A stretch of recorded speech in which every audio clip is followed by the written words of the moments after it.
Bismillahirrahmanirrahim. Welcome back, dear students. Today I am going to teach you Deuteromycota.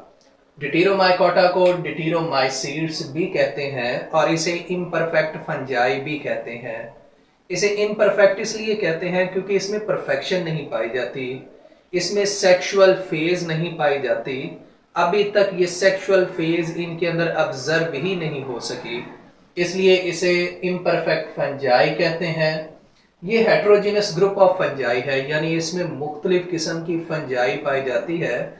ऐसी fungi जो बाकी किसी group के अंदर फिट नहीं आती, उसे यहां से निकाल के इस ड्यूटेरोमाइकोटा के अंदर शामिल कर दिया जाता है. अब तीन हमारे पास फंजाई की मेन डिवीजन्स हैं जिनमें हमने फंजाई को प्लेस किया है. सबसे पहले जाइगोमाइकोटा, ये भी एक डिवीजन है जिसके अंदर फंजाई को रखा गया है. उसके बाद एस्कोमाइकोटा, ये भी डिवीजन है जिसके अंदर फंजाई को रखा गया है. बसीडियोमाइकोटा, ये भी एक डिवीजन है. तो इन तीन डिवीजन्स के अंदर अगर कोई फंजाई फिट नहीं आ रही, यानी उनके कैरेक्टरिस्टिक्स इसके मुताबिक नहीं होते, तो हम वो फंजाई वहां से निकालते हैं और इसे ड्यूटेरोमाइकोटा के अंदर रख देते हैं. इसलिए इसे कहते हैं this is a heterogeneous group of fungi. लेकिन रिसेंट इसकी जो क्लासिफिकेशन है इसके डीएनए एनालिसिस के ऊपर बेस करती है. इसके डीएनए का जो बेस सीक्वेंस है इसे स्टडी किया जाता है और स्टडी करने के बाद इसकी क्लासिफिकेशन की जाती है. उसके बाद इसके अंदर डियर स्टूडेंट्स हमने डिस्कस करना है इकोनॉमिकली इंपॉर्टेंट जेनरा. इसके कुछ ऐसे जेनरा हैं जो इकोनॉमिकली इंपॉर्टेंस रखते हैं. इनमें सबसे पहले पेनिसिलियम, जिसे ब्लू ग्रीन मोल्ड भी कहते हैं, ये एमसीक्यू है और बड़ा इंपॉर्टेंट है.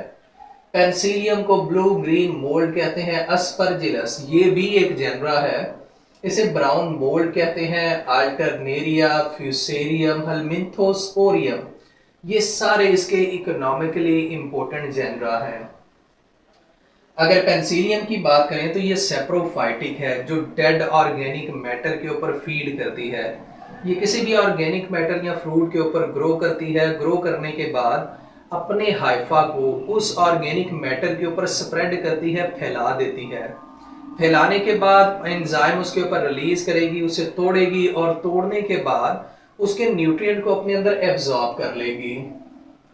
इसके हाइफा सेप्टेट होते हैं. ये पॉइंट एमसीक्यू के अंदर पूछा जाता है. अगर रिप्रोडक्शन की बात करें तो इसमें एसेक्सुअल रिप्रोडक्शन कोनिडिया के जरिए की जाती है. और ये रिप्रोडक्शन डियर स्टूडेंट्स इसी चैप्टर के अंदर हमने डिस्कस की थी, जिसमें हमने पढ़ा था फंजाई के जो हाइफा है ये मॉडिफाई करेंगे और मॉडिफाई करने के बाद ये एक स्ट्रक्चर बनाएंगे जिसे क्निडियोफोर कहते हैं. क्निडियोफोर हाइफा की मॉडिफिकेशन है. ये डियर स्टूडेंट्स क्या करते हैं, अपने ऊपर चेन की फॉर्म के अंदर छोटे छोटे स्फेरिकल गोल स्ट्रक्चर बनाते हैं जिन्हें हम कोनिडिया कहते हैं. ये इस तरह डेवलप करेंगे इस क्निडियोफोर के ऊपर भी और बाकी क्निडियोफोर के ऊपर भी ये इस तरह डेवलप करेंगे और इसे ब्रश लाइक अरेंजमेंट देंगे. इसकी वजह से डियर स्टूडेंट्स ये होगा ब्रश लाइक. और ये इसे कलरेशन भी देता है, ब्लूइश कलरेशन. जैसे ही कोनिडिया यहाँ से उतरते हैं, उतरने के बाद ये ऑर्गेनिक मैटर के ऊपर गिरते हैं, वहां पर जर्मिनेट करेंगे और दोबारा से फंजाई का माइसिलियम बनाने की सलाहियत रखेंगे. डियर स्टूडेंट्स याद रखिएगा, एक तो इसमें हाइफा सेप्टेट है और दूसरे ये यूनिन्यूक्लिएट भी हैं. ये पॉइंट भी एमसीक्यू के अंदर पूछा जा सकता है. पैरासेक्सुअलिटी क्या चीज है? पैरासेक्सुअलिटी में फंजाई के दो हाइफा, दो ऑपोजिट स्ट्रेन्स, एक पॉजिटिव और दूसरी नेगेटिव, इनके हाइफा आपस में फ्यूज करते हैं. हम फर्ज कर लेते हैं हमारे पास ये पॉजिटिव स्ट्रेन का हाइफा है और सेकेंड वन ये नेगेटिव स्ट्रेन का हाइफा है. ये दोनों आपस में फ्यूज करेंगे, दोनों आपस में मिलेंगे. जब दोनों आपस में मिलेंगे पहले प्लाज्मोगैमी होगी. प्लाज्मोगैमी कहते हैं फ्यूजन ऑफ साइटोप्लाज्म. आप ये plasmogamy, sexual reproduction of fungi, इसी चैनल के ऊपर एक टॉपिक है, उसमें ये सारा डिटेल के साथ देख सकते हैं. तो डियर स्टूडेंट, जैसे ही प्लाज्मोगैमी होती है तो एक सेल के अंदर दोनों स्ट्रेन के न्यूक्लियस एग्जिस्ट करेंगे. यानी एक जो सेल है इसके अंदर दोनों न्यूक्लियस एग्जिस्ट करते हैं। इस फेज को हमने डायकैरियोटिक या हेटेरोकैरियोटिक फेज कहा था।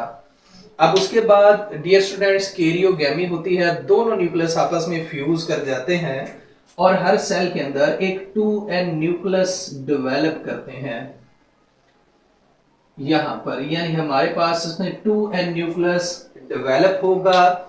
इसके अंदर होती है मियोसिस और मियोसिस के नतीजे में हैप्लॉइड सेल बनते हैं। ये हैप्लॉइड सेल दोबारा से हैप्लॉइड फंजाई बनाने की सलाहियत रखेंगे।